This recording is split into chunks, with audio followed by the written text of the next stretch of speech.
Welcome to Coffee and Contemplation, a Stranger Things podcast. I'm Robin. I'm Jenna. And today we'll be discussing Chapter 2, The Mallrats.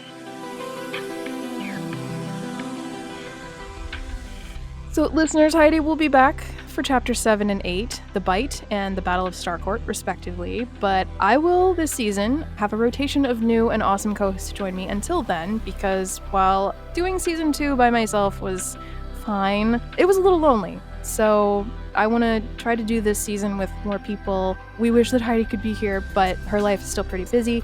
So for today's episode, welcome Jenna. Hi, thanks so much for inviting me. I'm so excited. I'm really happy to have you here. So Jenna and I go way back. We went to the same college, actually the same one as Heidi, in fact. Yep. We made our first film together after college, and then we've stayed in touch ever since. So Jenna, go ahead and tell us a little bit about yourself and kind of your history and background with Stranger Things. So as you just said, Robin, I did go to film school with you, and I do have a background in the, film, being really interested in film. And with Stranger Things, though, I am kind of like Heidi. Like, I watched it when it came out and I thought it was really good, and that was pretty much it. I will say that after season 2, I didn't really have the itch to start season 3 when it came out. So that's why I only just watched it within the past few weeks. Season 2 didn't really end on a cliffhanger or anything. It kind of wrapped up nicely, so maybe that's why. But I still definitely enjoyed season 2, and I did enjoy season 3 as well. I'm really excited to talk about it. Yeah, I'm actually, that's one of the reasons like that I was particularly excited to have you on, and actually a couple of other people that are going to be showing up this season too, is that I think that'll generate some really good conversation as we go. So with that said, our coffee selections for today, it's a little boring for me today, but I had a gift card for Starbucks, so I went and got myself an Americano this morning. Oh yeah, when you get those gift cards, you got to use them. Mm-hmm. I myself am drinking something even more boring. It's a Starbucks vanilla Frappuccino drink from the grocery store. So Those are delicious. I'm a fan. Yeah. And I promise this episode is not sponsored by Starbucks, although it sounds like No. it is. Well, now that we've acquired coffee, let's proceed with contemplation.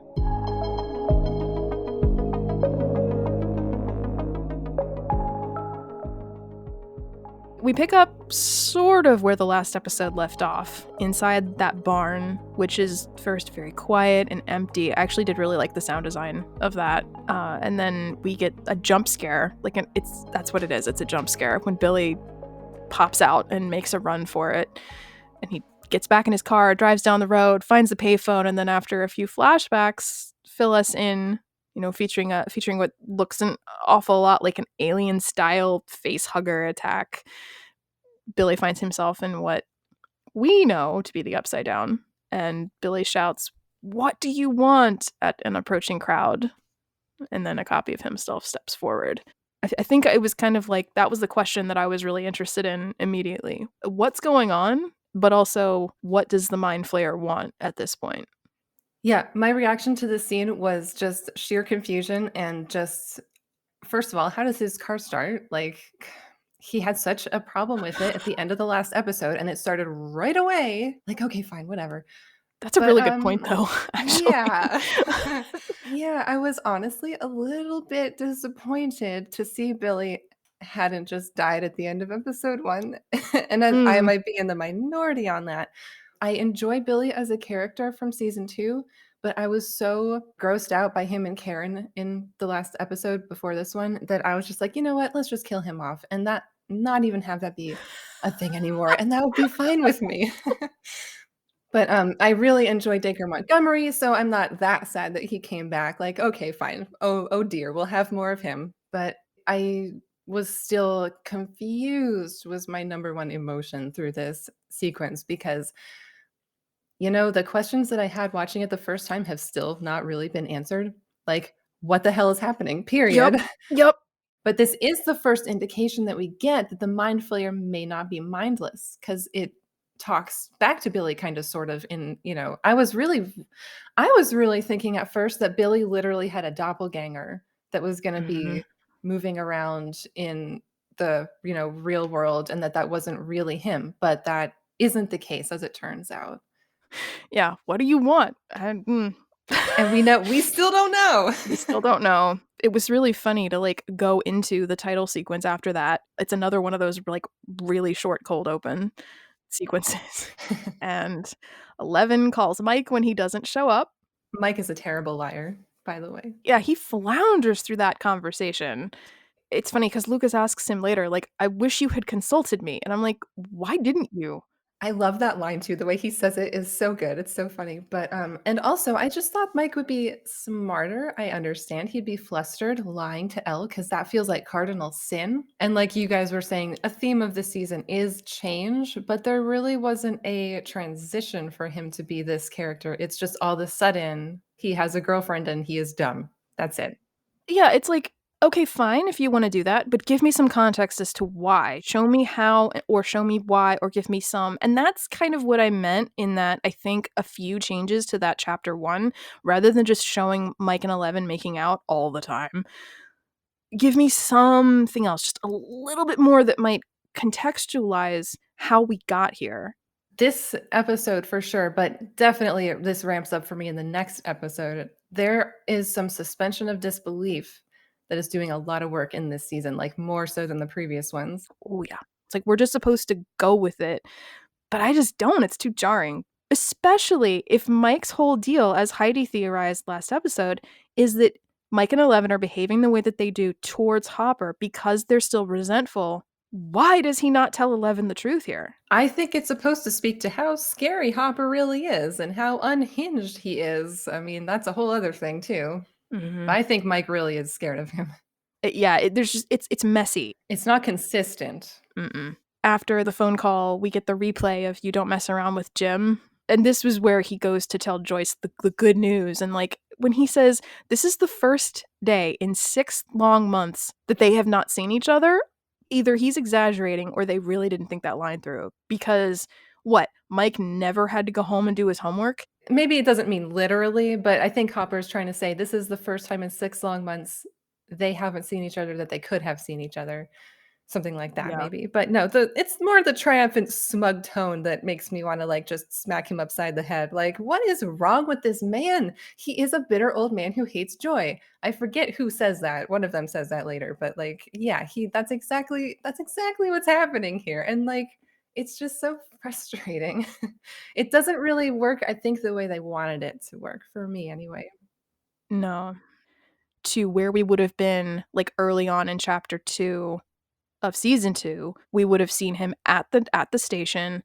We would have seen Hopper like deal with Murray. Granted, in this episode we see him doing police work, but like I don't think we've seen him do any police work up to this point. It's just been hanging out with Joyce or dealing with the kids. And of course, this is also the scene where he asks Joyce to dinner again. Yeah, you can see the confidence has swelled within him.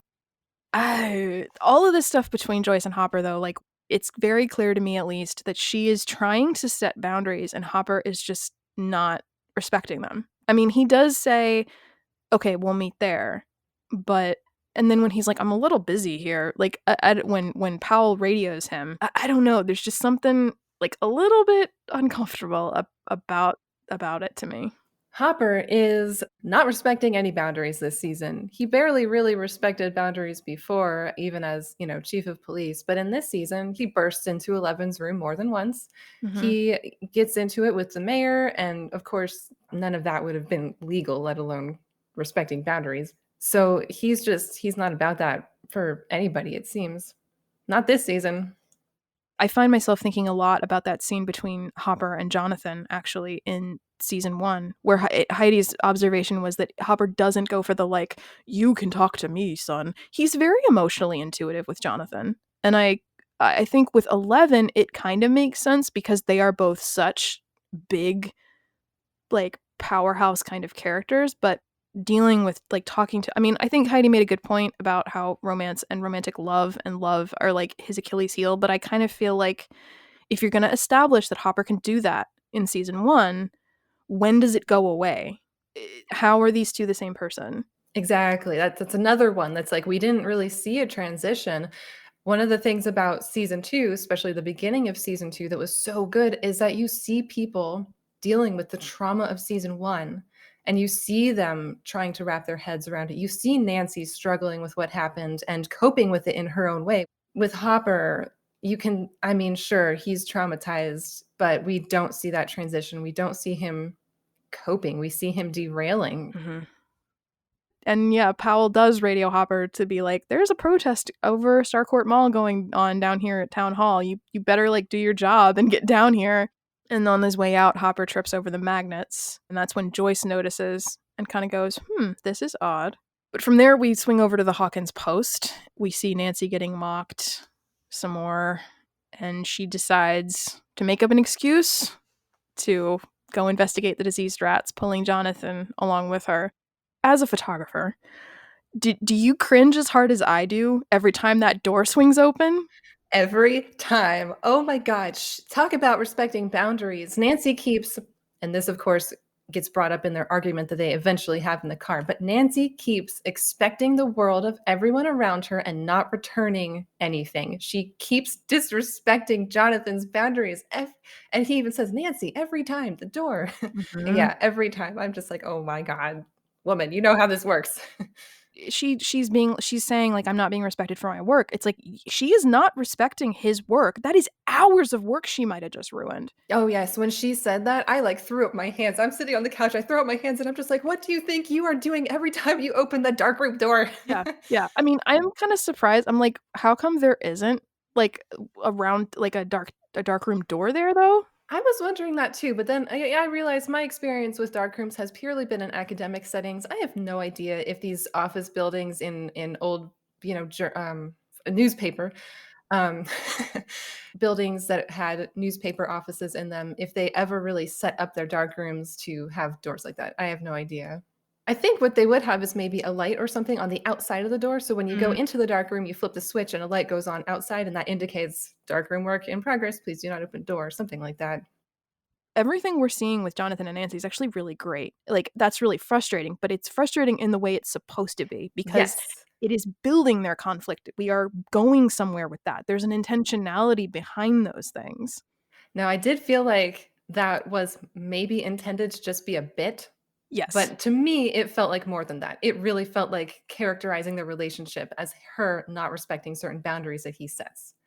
The bit itself didn't really land with me, but I liked the rest of it. Like, all their stuff feels very, I mean, apart from like the little bombastic and over the top stuff that we see when like, be careful, Nancy Drew. Like, I stand by what I said last episode. But apart from that, that all feels like Stranger Things.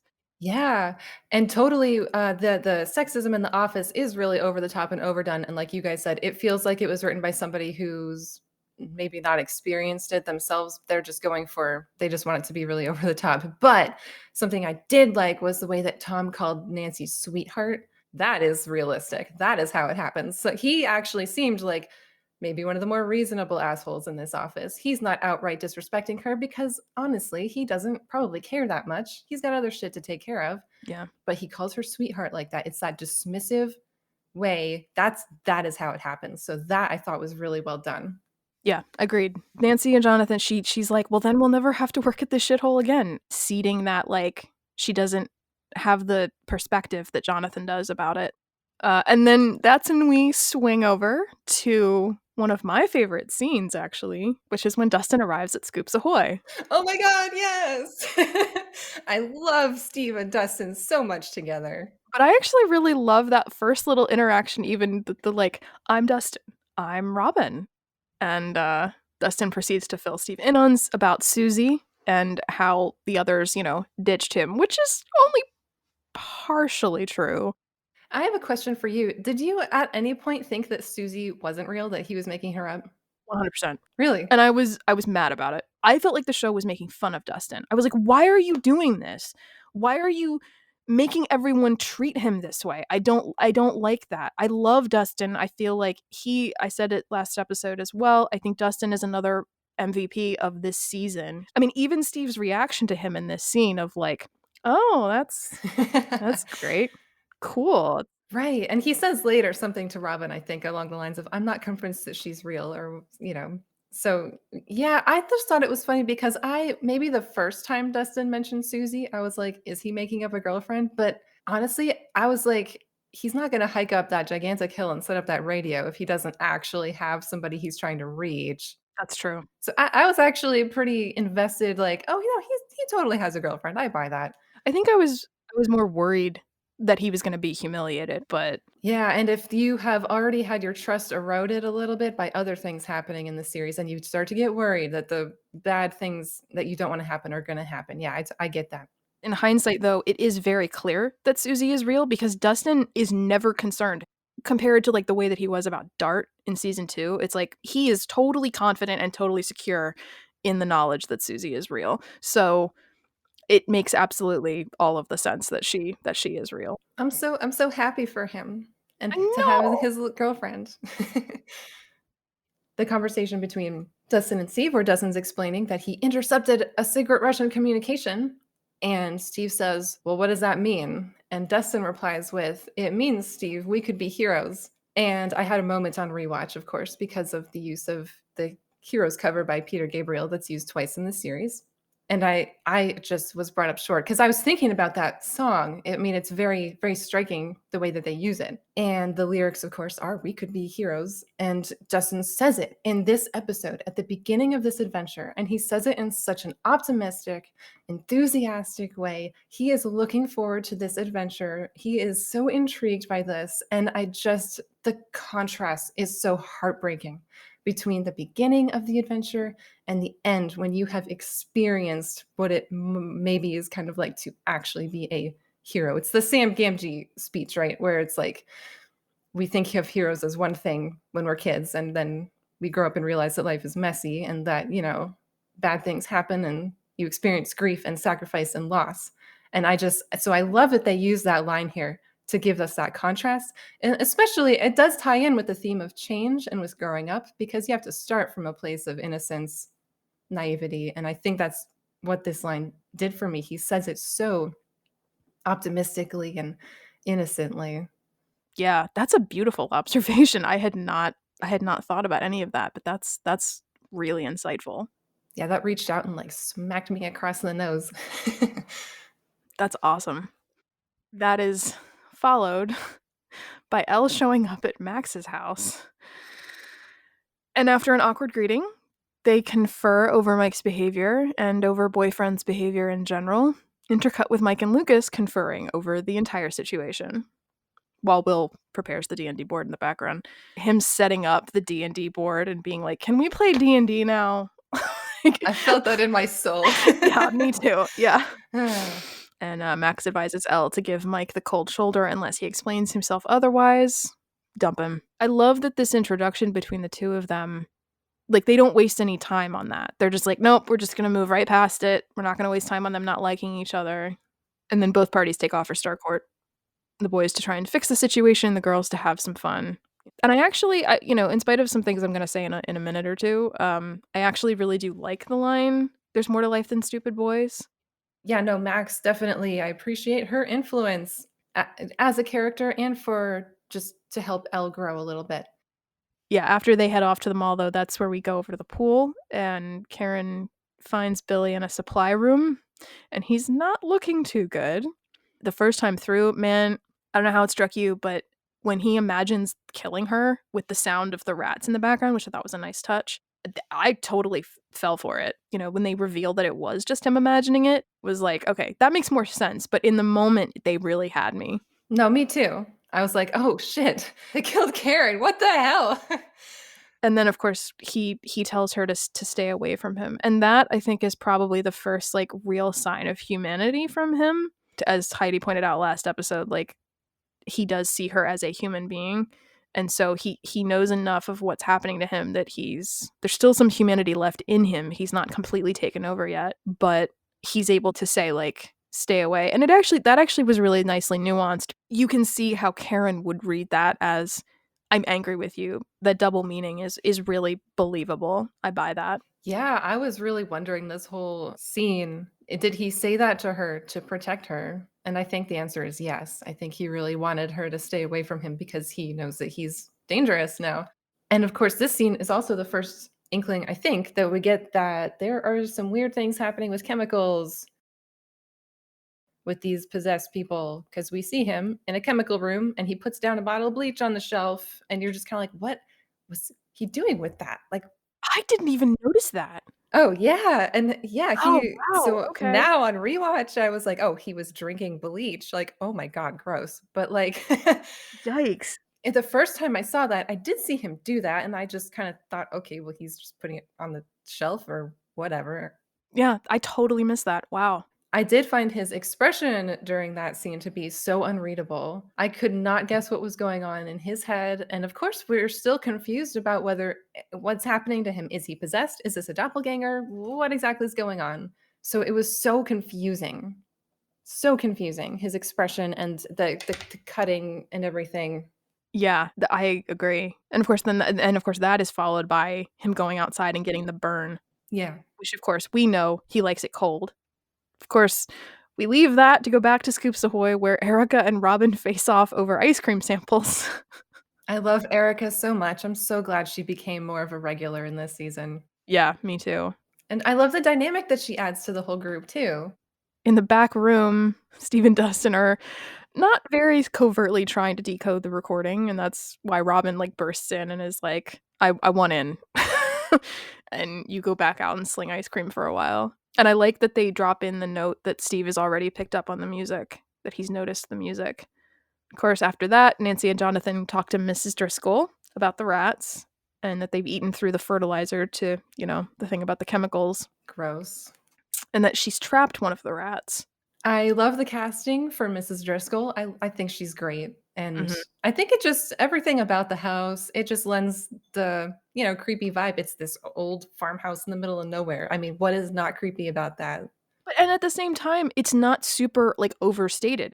Like they don't play the upside down music like right when they walk in. Like it's not overdone. And actually that was really really nice.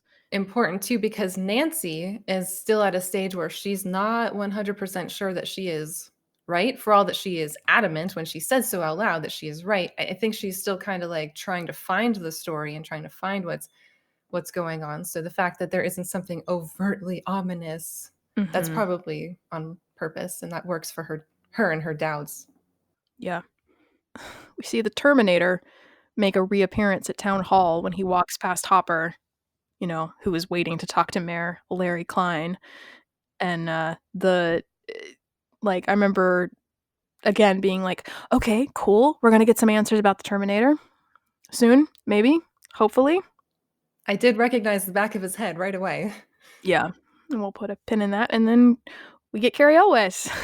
I love him so much in this. Oh my god. He was a highlight of this season for me. Just incredible. Amazing. I really haven't seen him in very many things. Most recently, we watched through the TV show Psych, just kind of Mm, had it on, and he's got a recurring role in that, which is kind of goofy. And so this actually felt the kind of like that for me. It was so good. He's so good in this season and in this show.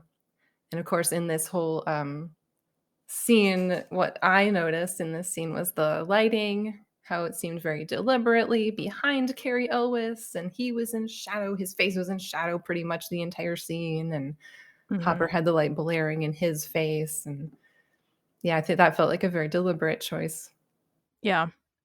When Elle and Max get to the mall, Elle is worried about how many people, and Max goes, "You have superpowers, like, don't worry," and then in they go. I actually do kinda like that because I do think that is actually seeding for the argument between Mike and Max that happens later. And even though I do think it's a little bit flippant, that is actually them seeding something really well, and that's one of the first things I think among this group of characters that they did actually seed really well because it does come back up later in a really, Mhm. really good way. I'm so happy for Elle. Like, whatever my other feelings are about what's going on, I'm so happy for her to get to go to the mall. That scene where she's trying on clothes is so important for her character, and I really do enjoy it, and I enjoy her trying to figure out what she actually likes, and I like that they treated that with respect. It's so easy to be like, "Oh, teenage girls and, whatever teenage girls like isn't cool and fashion is shallow." But, like, fashion and clothes can be so important when you're trying to discover your own identity, and that's so important with Elle, who has been so repressed her whole life, and even now is still that way. Hopper is not Dr. Brenner, but he's not like exactly letting her thrive. Right. So I do love that for her. And of course she tries on high heels and falls down at one point, which is another little nod to them starting to grow up. They're starting to become adults, or they will soon. There's a makeover for Elle in every season. Like in the first season, it's like we have to kind of hide you, we have to camouflage you. And then in the second season, it's her getting to try on being a badass. Both of which I think they make total sense contextually, but I love the fact that when Max says, not Hopper, not Mike, this is the first time someone says to her, what do you want? It's not about what I want or what they want. It's what do you like? And I actually that's a Bechdel-Wallace pass. Also, for the listeners, for anyone who doesn't know, the Bechdel-Wallace test is if you have two or more female characters in a scene that speak to each other, they talk about or in reference to something other than a man. And the reason why that's important from like a feminist lens is because it's amazing how often that does not happen. Just, yeah, amazing. You also said the thing about like, the trying on the shoes, and that's a really interesting perspective because you could also look at it the inverse of it, where it's like Ella's kind of just getting to be a kid. Like that whole sequence. Like I do think that montage goes on, the Material Girls montage. I think it goes on a little too long. It's a little long, but I like the idea of it. I enjoy it for the most part because it's her getting to just be a young girl for the first time. Now, do they intercut that with the boys shopping too, right? Yeah. I thought that went on a little bit long because we got yet another gag of somebody getting sprayed in the eyes Yep. with something. And it's like, guys, you had a whole entire mall to play with, and that's the gag you came up with. Like, sure, you wanted a silly comedic beat. These little young boys are trying to shop. Let's do something kind of goofy. And you had to repeat a gag? Like, really? That almost has the vibe of like they may have let the boys improv a little bit. Maybe. And so we see Joyce abandon her work and seek out help from Mr. Clark. The coolest guy in Hawkins, Indiana. He's in his garage painting miniature figurines and listening to Weird Al. He has goals.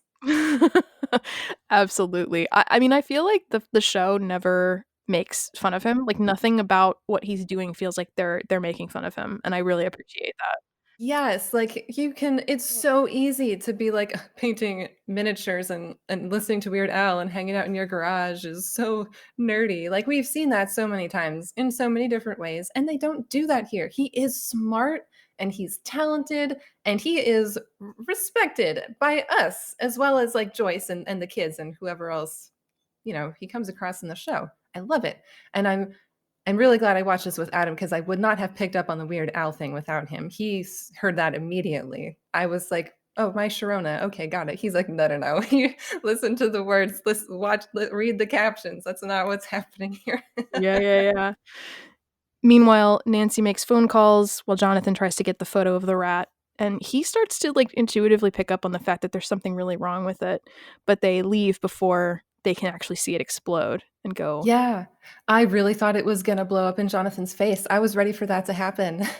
Oh my god. Another fun little note is that Mrs. Driscoll comes down and is like, "Oh, I just thought it had rabies." And, like, she says that so flippantly. And as somebody who's worked with wildlife, a rat having rabies is very rare. A rat being reported with rabies has happened, like, 8 times in the US since 1979. And rabies cases in general, you're gonna hear about it in your local news if it happens within a couple counties of you. It's a big deal, even if you live in an area where rabies is, relatively common. It's actually a very big deal, and it is a very big news story. Even if it's what we call rabies vector species, which are species that are known for getting rabies more often, like raccoons. Even if a couple counties over from you, they catch a raccoon that tests positive for rabies, that will make your local news. That's important. So it's funny to me that they're like, "Oh, it's just a rat with rabies," as if that isn't a news story in and of itself. Now, this is the mid-80s. I'm not 100% sure, of course, what everybody in general knows about rabies and wildlife in general, but that's, nowadays that would be a big deal. So hey, that's a news story in and of itself, Nancy. Yeah. This is when we get more of Billy's flashback and we get the answer to the question, if you can call it an answer, while he continues to struggle in the sunlight. He says, "What do you want?" And he says something like, "To build." "To build what?" Or something. "You'll see." I forget the exact words, but we still don't know what the hell that any of that conversation was about. We know what it meant to build, but the way it said it, it didn't make any sense. It makes me wonder, like, what was the benefit of holding off on that? Because the cold open is so short. Would it have hurt us to have gotten that response right at the top? Because the only thing I can think that it would directly affect would be when the rat explodes later, and then you see the little piece of goo, like, scurrying across the floor. So we'd know that there's something about building. Would that have really affected our experience? I don't know. Yeah, I don't know. Considering that we find that out in the episode anyway, I don't know. And that's when he goes into the shower, sees the burn getting worse, and he's interrupted by Heather, who asks if he's hurt, but all he hears is "take me to him." When Will says, "Can we please play D&D now?" I find that I really wish that he was with Dustin. Will doesn't have a place with the rest of the boys because they didn't write it that way. They wrote him as the missing kid. So there was a full ensemble of kids. Will serves as a plot device almost for people like Joyce and motivation for Joyce and to maybe a lesser degree to Mike because they are supposed to be best friends and Will's disappearance of course hit Mike really hard.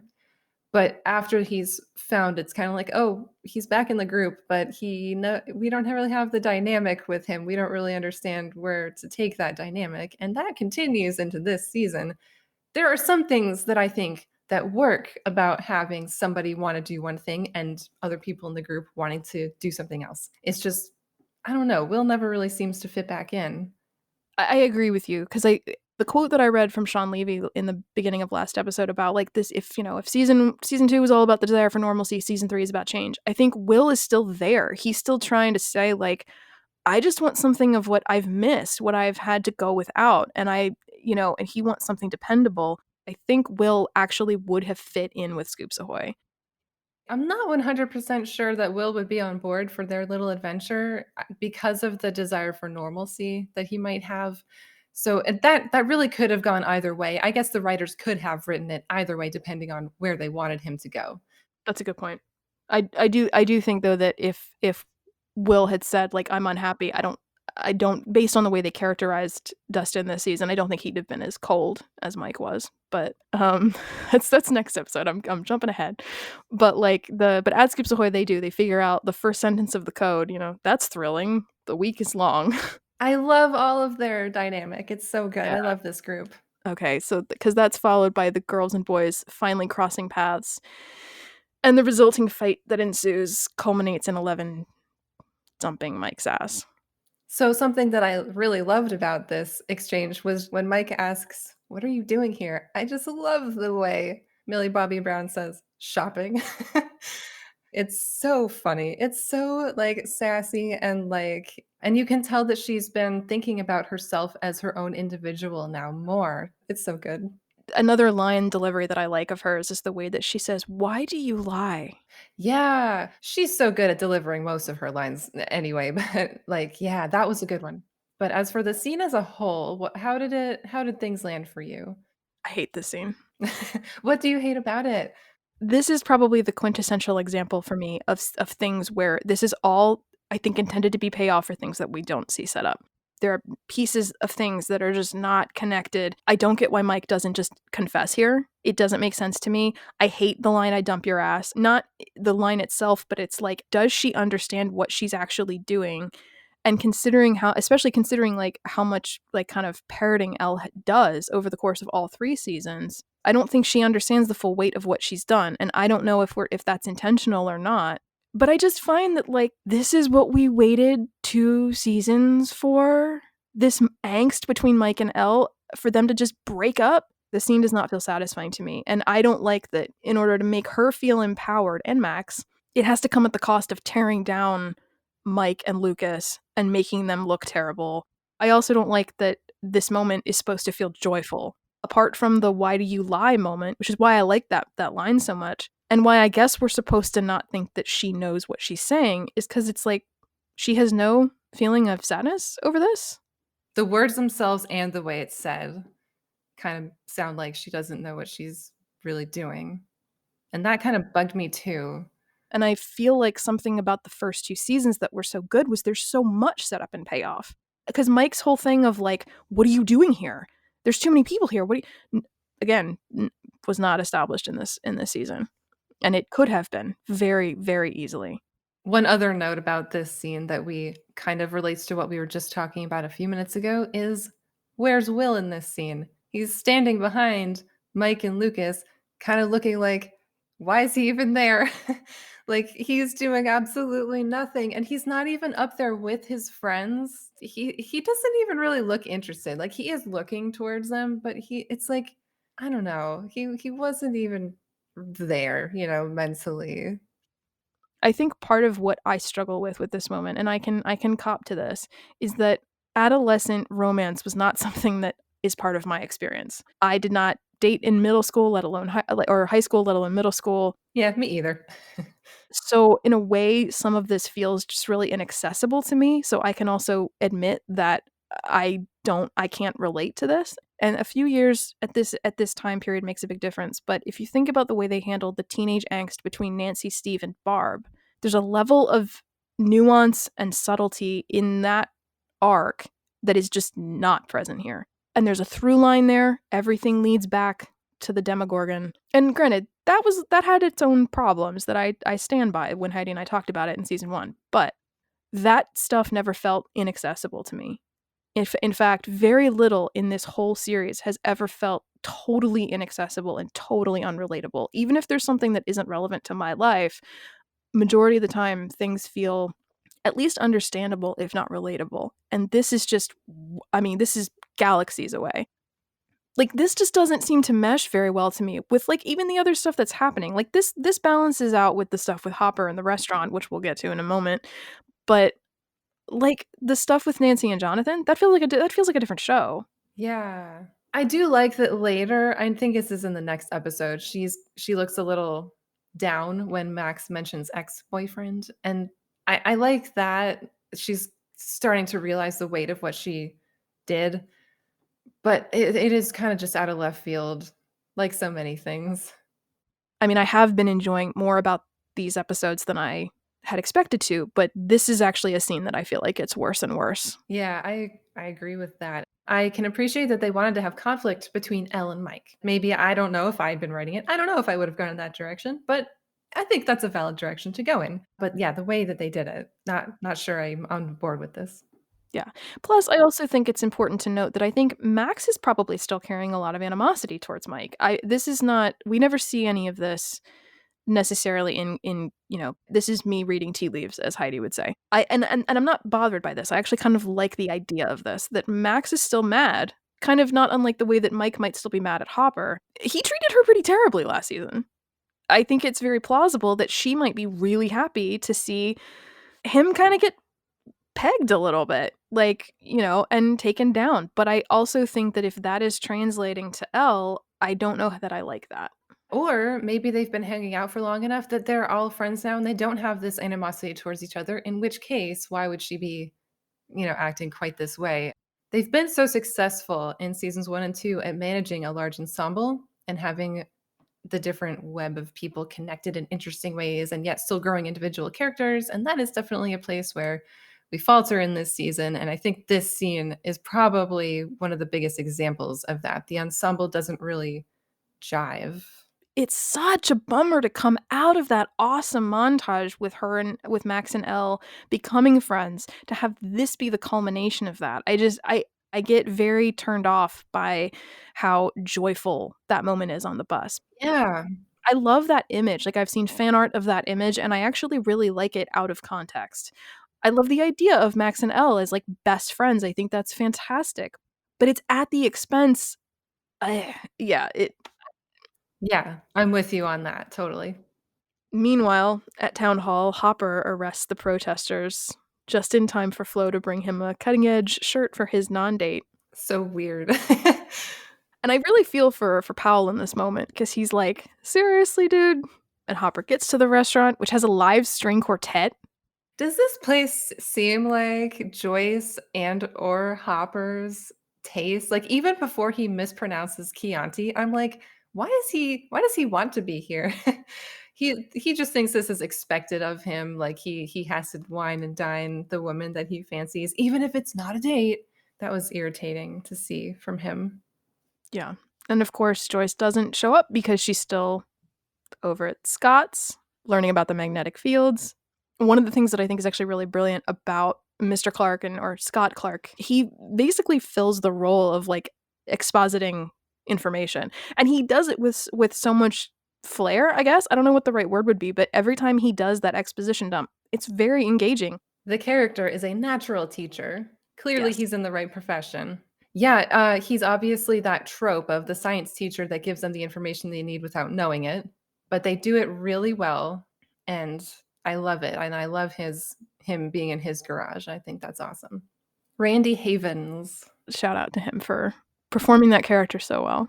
Heidi said in season 1 that it would be cool if they brought him into the fold. And, again, the cast is so enormous, but I would not be mad about it. Or if, like, maybe at the end of, like, season 5, someone says, we should probably tell Mr. Clark. And then, like, he says, oh, I've known all along. Or like, no, if they brought Mr. Clark into the fold, they would be too powerful. That's true. Team Scoops Ahoy reviews the finished translation before closing up for the night, and they walk through the empty mall, discussing the super secret spy code, determining that the message is indeed probably evil Russians, trademark.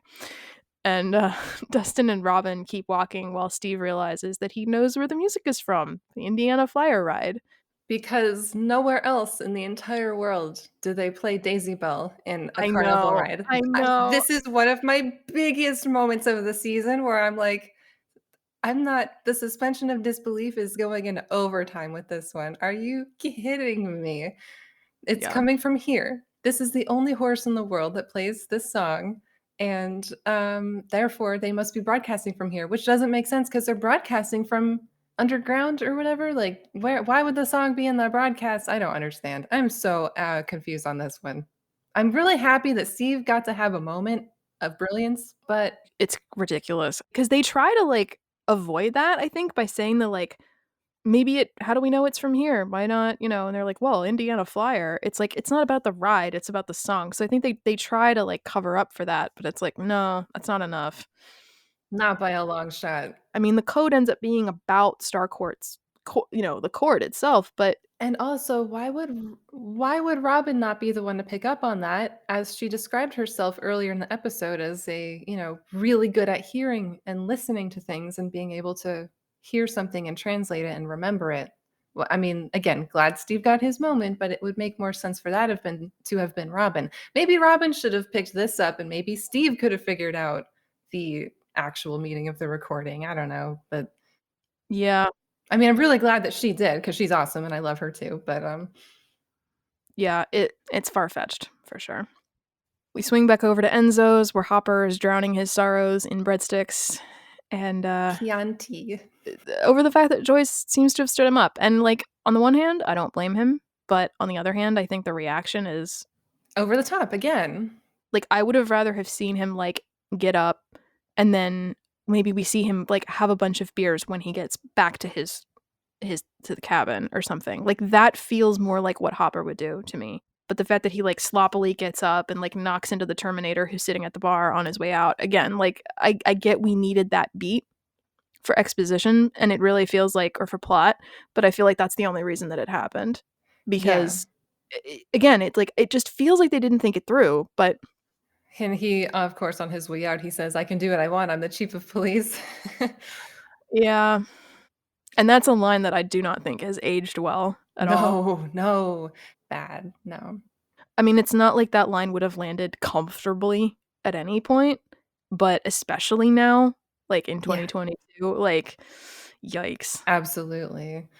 I do think it's funny that Grigory is shadowing Hopper already. The Terminator? Terminator Grigory. He is already shadowing Hopper? I don't really understand. Yeah, I don't either. My only memory was that it's because he's like just we just need to establish that he's there. That he's this present ominous figure, but with no actual reason. I don't understand. I still don't understand why he was there. Hopper wasn't doing anything that they would have cared about before then, I don't think. Other than the fact that he is the chief of police, and that may be the only as far as it goes. And I guess we don't really know for sure what the Russians know about the details of what happened in Hawkins. We know that they know about the gate, but do they know that the chief of police of Hawkins, Indiana knows about all the things and is somebody interesting to watch? We don't know. But do they know about the gate? Well, why are they there? We don't Yeah, know. yeah. That's the thing. We never find out. That is true. That's a whole other thing about this season is that there are questions about the Russians and how they were able to build this whole entire thing underground. Like Starcourt Mall wouldn't have covered all of that up. It just wouldn't. So, Mm-mm. The thing that cracks me up is that as I clarified this with Heidi back in season 1, I'm like, Brenner was not trying to find the Upside Down. Brenner was trying to spy on the Russians. oh, was The he? gate, yes, the gate into the Upside Down was a side effect of him frightening Elle. She's in the astral plane spying on the Russian guy, and then she finds the Demogorgon, and then opens the gate because she gets scared. Brenner was never intending to find another world. He was he was experimenting on the kids, but that was ultimately to spy on Russians. So, yeah, it's like why are they even there? Yeah. But the episode concludes with Billy returning, Billy in air quotes, returning to the barn, bringing with him an unconscious and tied up Heather. Really creepy seeing her in the trunk like that. I thought she was dead. And I was like, wow, that was a level of darkness seeing the dead girl in the trunk. I wasn't expecting. It was very jarring, even for a show that has horror elements. That was very jarring. Yeah, and then he brings her inside and delivers her to whatever is waiting in the basement. Gross. And of course, the metaphor here is not subtle. And as the camera lingers on Billy while off screen Heather screams. Yeah, this is really, really uncomfortable, really gross, and I'm not sure that I care if it's supposed to be those things, because this is really dark. This is like on the same level to me as dark as like the bit at the end of I think chapter 5 Dig Dug when Will is experiencing being burned alive. It doesn't visually look that sinister, especially because the camera is on Billy, but what they're implying, it's dark. It's dark. Yeah. And I especially because it's a metaphor for something that actually is real. And that's where the episode concludes. So, a really dark beat. Which contrasts well with the spectacle of the mall. And I think that's something they were going for. You know, we really wanted those bright, happy, colorful moments to contrast with the horror. That's true. That, at least, is something they were trying to do. But yeah, it was really unsettling. Yeah. So with that, final thoughts? For me, season 1 was about people taking care of each other, period. Like families, romantic partners, friends, siblings. It was so strong. You know, we're going to take care of each other no matter what, and no, in the face of all this danger. And season 2 was about coming together after grief, after trauma, trying to live your lives normally. And season 3 is a little dissonant. I do agree with you guys. It's dissonant to those other seasons. We've already done the thing where we've tried to move on from trauma and have normal lives. So we're not doing that again, which is like, no, you guys, I think they maybe should have focused on that a little bit more because that's ongoing. That's going to be the rest of their lives. And I would have appreciated seeing a little bit more out of that, especially with Hopper, who's obviously been through some shit even before all this, not even with his daughter. Like, maybe we'll see more of that in season 4 with Vietnam. But he is just so unhinged that it would have been, I think, maybe not nice. Nice isn't the right word, but more effective, more, or just better somehow for us to see that dealing with trauma, trying to live with trauma. It doesn't, I don't know if they thought that that would just be boring, but I don't think it would have been. During this episode, I really had a thought of, man, this show is at this point interesting enough without the supernatural stuff. We're really invested in these characters. They're awesome and awful in their own ways, and they are a really cool ensemble, even if there wasn't all the supernatural stuff. And we kind of are robbed of Billy being the human antagonist. He is an antagonist, but it's not really Billy after episode 1. Part of what's written in the book is that they wanted to lighten things up. And I don't know if that's them paraphrasing something that the Duffer Brothers or Sean Levy had said, but that idea, I'm kind of like, but that's kind of what we're here for. And I actually think what you're saying about, I think it being more effective, that's actually, that nails it, because it takes away for me from the gravitas from the first seasons. That's a good way of putting it. As I've said, I'm not in the camp of I hate the colors and the brightness. But yeah, I definitely think there are some other things that would have been more effective.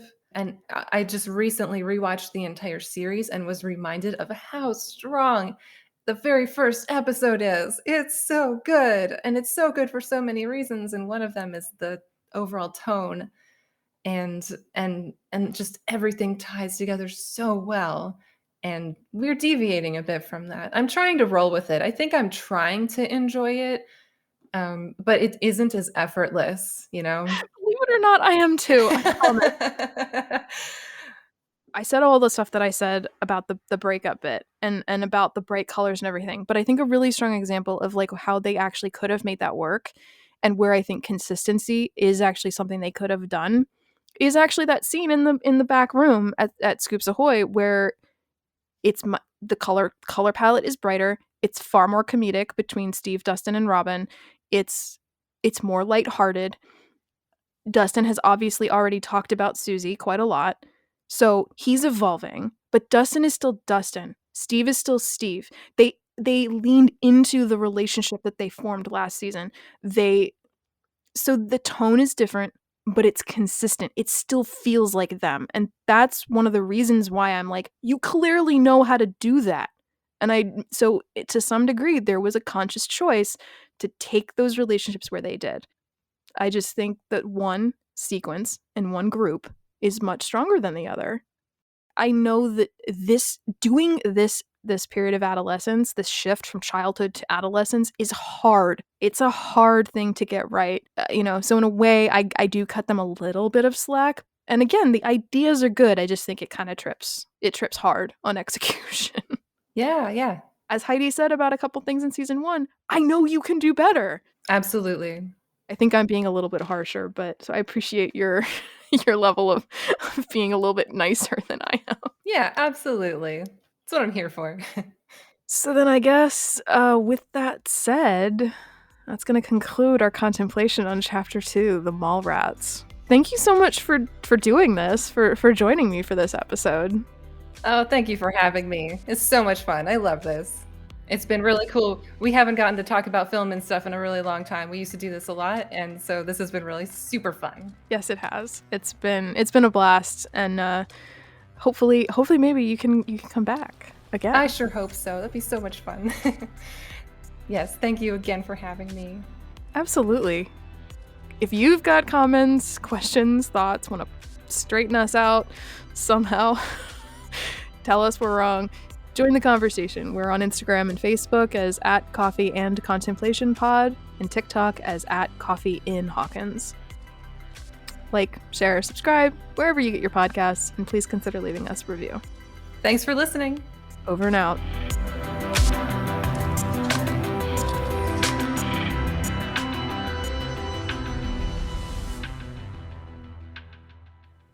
You and I are probably closer in age to Karen as a character than any of the other characters. So I think that's one reason why we might. That's true. There aren't any characters in this show that are our age. So it's like we can't really relate to the kids very much. And we certainly can't relate to the parents, but we might be a little closer.